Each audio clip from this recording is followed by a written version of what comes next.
মৰমৰ ছাত্ৰ ছাত্ৰীসকল, আজি আমি চেপ্টাৰ 14 প্ৰবেবিলিটি সম্পৰ্কে আমি এই ভিডিঅ'টো ডিছকাছ কৰিম আৰু এক্সাৰচাইজ 14.1টো আমি ইয়াত আলোচনা কৰিম। এই ফাৰ্ষ্ট কুৱেশ্যনটো দিছে, a dice roll and E be the event dice শ্ব'জ 4 and F be the event dice শ্ব'জ ইভেণ্ট নাম্বাৰ আৰ E and F are mutually exclusive. এটা আমাক এক্সপেৰিমেণ্ট দিছে যে এটা ডাই আমি থ্ৰ' কৰিবলৈ কৈছে।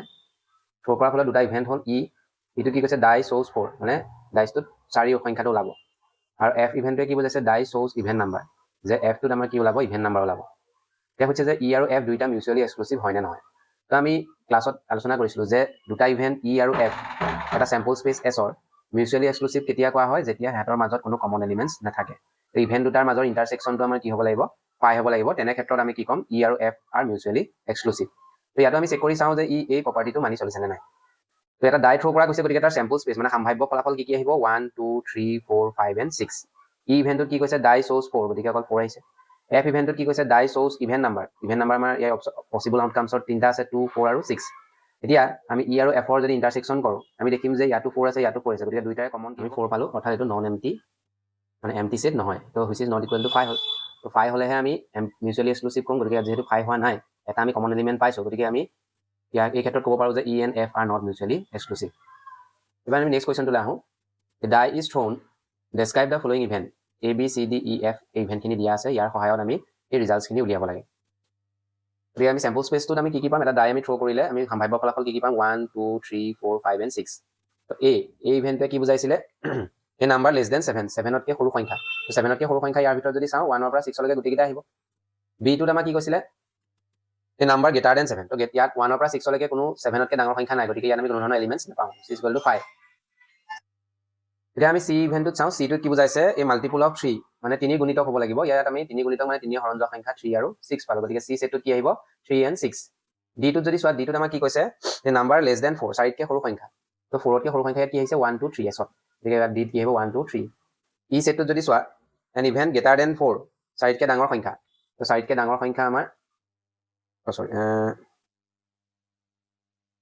N event number greater than 4। তো 4তকৈ ডাঙৰ যুগ্ম সংখ্যা আমাৰ কি আছে, ইয়াত অকল 6 আছে, গতিকে 6 আহিব। আৰু এফটোত কি কৈছে, এ নাম্বাৰ নট লেছ দেন 3, 3তকৈ সৰু নোহোৱা সংখ্যা। তো 3তকৈ সৰু নোহোৱা সংখ্যা কি আহিব 3 4 5 and 6। এতিয়া আমি সিহঁতৰ মাজৰ ৰিজাল্টছবিলাক কৰোঁ, অপাৰেশ্যনছবিলাক কৰোঁ। এ ইউনিয়ন বি যদি কওঁ, আমি কি কৰিম, এ আৰু বি মিলাই লিখোঁ। তো দুইটা মিলাই লিখিলে এইটো যিহেতু কোনো এলিমেণ্টছ নাই, এই লগত মিলাই লিখিলে অকল এইটোৱে পাম 1 2 3 4 5 6 এইকেইটা আহিব। এ আৰু বি মাজত যদি ইণ্টাৰচেকশ্যন কৰোঁ, বিত যিহেতু কোনো এলিমেণ্টছ নাই, গতিকে দুইটাৰ মাজত কোনো কমন এলিমেণ্ট নাপাওঁ, গতিকে 5 হ'ব। বি আৰু চি যদি লগ লগাই লিখা, ইউনিয়ন যদি কৰা, তো বি আৰু চি লগ লগালে ইয়াত কোনো এলিমেণ্টছ নাই, ইয়াত আছে 3 আৰু 6, গতিকে অনলি 3 আৰু 6 আহিব। ই ইণ্টাৰচেকশ্যন এফ, ই আৰু এফৰ মাজত যদি কমন এলিমেণ্ট বিচৰা, আমি কাৰেকশ্যন কৰিছোঁ, ই ইণ্টাৰচেকশ্যন এফ, ই আৰু এফৰ মাজত যদি আমি কমন এলিমেণ্ট বিচাৰোঁ, ইয়াত অকল কি আহিব অনলি 6 আহিব। ডি ইণ্টাৰচেকশ্যন ই, ডি আৰু ইৰ মাজত কমন এলিমেণ্ট, ইয়াত এই দুইটাৰ মাজত কোনো কমন এলিমেণ্ট নাই, গতিকে হুইচ ইজ ইকুৱেল টু 5 লিখিছোঁ। এ মাইনাছ চি, এৰ পৰা চিটো বাদ দিব লাগে। তো চি কি আছে 3 আৰু 6, গতিকে 3 আৰু 6টো যদি মই এৰ পৰা বাদ দি দিওঁ, তো মোৰ হাতত কি থাকিব 1 2 4 আৰু 5। ইয়াত আমি লিখিছোঁ 1 2 4 আৰু 5, এইটো হৈ গ'ল। ডি মাইনাছ ই, ডিৰ পৰা ইটো বাদ দিব লাগে। তো ইয়াত কমন কোনো নাই, গতিকে ইটো যদি বাদো দিয়া, ইয়াত কি থাকিব অনলি 1 2 আৰু 3 থাকিব। এফ ডেছ মানে এফ কমপ্লিমেণ্ট মানে ইউনিভাৰ্চেল ছেটৰ পৰা আমি এফটো মাইনাছ কৰি দিব লাগে। ইয়াত ইউনিভাৰ্চেল ছেটটোৱে বুজাইছে চেম্পল স্পেচটো, গতিকে এছৰ পৰা আমি এফটো যদি বাদ দি দিওঁ, এছৰ 1 2 3 4 5 6 আছে আৰু এফত আছে 3 4 5 6। তো 3 4 5 6টো 1 2 3 4 5 6ৰ পৰা যদি বাদ দি দিয়া, তোমাৰ হাতত কি থাকিব 1 আৰু 2। আৰু ই ইণ্টাৰচেকশ্যন এফ ডেছ, গতিকে ই আৰু এফ ডেছৰ মাজত যদি কমন বিচৰা, কোনো কমন নোপোৱা, গতিকে হৈছে ইকুৱেল টু 5। তো এই ধৰণে আমি যিখিনি আমাৰ মেথমেটিক্সৰ ফাৰ্ষ্ট চেপ্টাৰ ছেট আছিলে, ছেটৰ গোটেইখিনি একেই। ইভেণ্টকেইটা এলিমেণ্টছখিনি উলিয়াই তাৰ অপাৰেশ্যনছবিলাক আমি ইউনিয়ন ইণ্টাৰচেকশ্যন ডিফাৰেঞ্চ এইবিলাক উলিয়াব লাগে। এবাৰ আমি নেক্সট কুৱেশ্যনটোলৈ যাওঁ। An experiment include rolling a pair of die and recorded the number that comes up. Describe the following event. এইটো কি কৈছে, the sum is greater than 8, 2 occurs on either die. C কৈছে the sum is at least 7 and multiple of 3. Which pair of these events are mutually exclusive? আমাৰ চাবলৈ কৈছে। তেতিয়া আমি কেলকুলেশ্যনখিনি কৰোঁ, দুটা ডাই যেতিয়া তুমি থ্ৰ' কৰিবা, তাৰ চেম্পল স্পেচত এনেধৰণৰ আহিব 1 1 1 2 1 3 1 4 1 5 1 6, এনেকৈ 2 1 2 2 2 3 2 4 2 5 2 6 3 1 3 2 3 3 3 4 3 5 3 6। তো ক্লাছ 10 লেভেলত এইখিনি তোমালোকে উলিয়াইছা। তো চেম্পল স্পেচটোত মুঠতে তোমালোকৰ 36টা এলিমেণ্ট আহিব। তো এই ইভেণ্টত কি কৈছে, চাম ইজ গ্ৰেটাৰ দেন 8, মানে এই ৰিজাল্টছখিনিৰ ভিতৰত আমি সেইখিনি পেয়াৰিং বিচাৰিব লাগে যাৰ যোগফলটো মানে সংখ্যা দুটাৰ যোগফলটো 8 হ'ব লাগে, 8তকৈ ডাঙৰ হ'ব লাগে। তো 8তকৈ ডাঙৰ যোগফল কি হ'ব পাৰে, 9 হ'ব পাৰে, 10 হ'ব পাৰে, 11 হ'ব পাৰে আৰু 12 হ'ব পাৰে। তো ইয়াৰ পৰা আমি প্ৰথম কি আহিব 3 আৰু 6, কাৰণ 3 আৰু 6 যদি তুমি প্লাছ কৰা 9 পাবা 8তকৈ ডাঙৰ।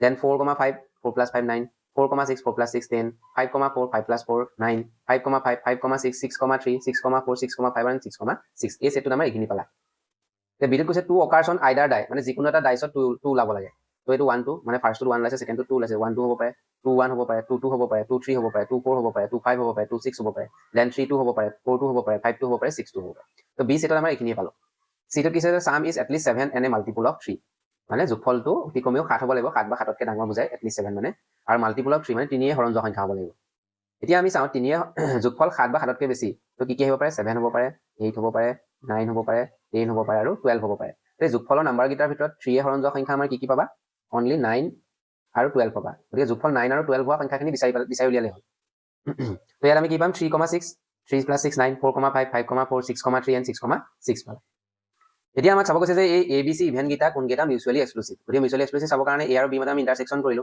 তো এত আছিলে এইখিনি বিত আছিলে এইখিনি যে দুইটাৰ মাজত কোনো কমন এলিমেণ্টছ বিচাৰি পোৱা নাই গতিকে এটাৰ ৰিজাল্টটো হ'ব 5 ঠিক তেনেকৈ বি আৰু চিৰ মাজত যদি আমি কমন বিচাৰো ইয়াতো কোনো ধৰণৰ এলিমেণ্টছ আমি বিচাৰি নাপাওঁ গতিকে বি আৰু চিৰ মাজৰ ৰিজাল্টটো 5 হ'ব এ আৰু চিৰ মাজত যদি আমি কমন বিচাৰো তেতিয়া পাবা 3 6 4 5 5 4 6 3 6 6 মানে এইটো 5 হোৱা নাই মানে নট ইকুৱেল টু 5 তো এইকাৰণে ইয়াৰ পৰা ক'ব পাৰো যে এ আৰু বি মিউচুৱেলি এক্সক্লুসিভ হ'ব আৰু বি আৰু চি মিউচুৱেলি এক্সক্লুসিভ হ'ব তেতিয়া লিখিলো যে A and B are mutually exclusive also B and C are mutually exclusive তো এই ধৰণে চেক কৰিলে হ'ল এবাৰ আমি নেক্সট কুৱেশ্যনটোলৈ যাওঁ question number 4 3 coins are tossed once a denote the event 3 head shows b denote the event 2 head and 1 tail shows c denote the event 3 tails shows d denotes the event a head shows on the first coin which events are mutually exclusive simple and compound তো তিনটা coin যেতিয়া আমি toss কৰিম তেতিয়া possible outcomes কি হ'ব h h h হ'ব পাৰে h h t হ'ব পাৰে h t t হ'ব পাৰে t t t হ'ব পাৰে t h h হ'ব পাৰে t t h হ'ব পাৰে h t h হ'ব পাৰে t h t হ'ব পাৰে যে এটোত কৈছে 3 হেড shows মানে তিনটা হেড ওলোৱা অপচন আমাৰ এটা আছে h h h গতিকে এট আমাৰ হেতু আহিলে বি আহিলে 2 হেড 1 টেইল shows দুটা হেড এটা টেইল লাব লাগে তো